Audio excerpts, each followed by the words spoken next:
नमस्कार, आप देख रहे न्यूज प्लस 21 में हूँ आपके साथ प्रियांशा लाजरस। आइए एक नजर डालते हैं देश और दुनिया के बाजार पर।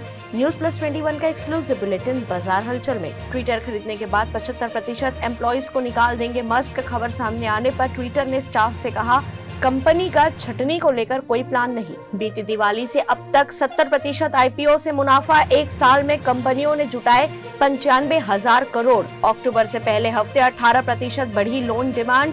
त्योहारी सीजन में बैंकों ने 15 दिन में बांटे 2.31 लाख करोड़ के कर्ज। HCL के शिव नाडर भारतीय दानवीरों में टॉप पर, रोजाना 3 करोड़ रुपए दान किए। IRB इंफ्रा का शुद्ध लाभ सितंबर तिमाही में 101.65% बढ़ा। एयर इंडिया ने डोनोहोए को सुरक्षा एवं गुणवत्ता कार्यों का प्रमुख बनाया। इंडियन एनर्जी एक्सचेंज में बिजली कारोबार दूसरी तिमाही में 11% घटकर 23.1 अरब यूनिट पर। IIFL सिक्योरिटीज का शुद्ध लाभ तीसरी तिमाही में 22% घटकर 55 करोड़ रुपए हुआ। शुरुआती कारोबार में अमेरिकी डॉलर के मुकाबले रुपया 12 पैसे टूटा। शुरुआती कारोबार में सेंसेक्स 327 अंक चढ़ा। निफ्टी में भी आई तेजी। ऐसी तमाम जानकारियों से लगातार अपडेट रहने के लिए देखते रहिए न्यूज प्लस 21, आपके हक की बात।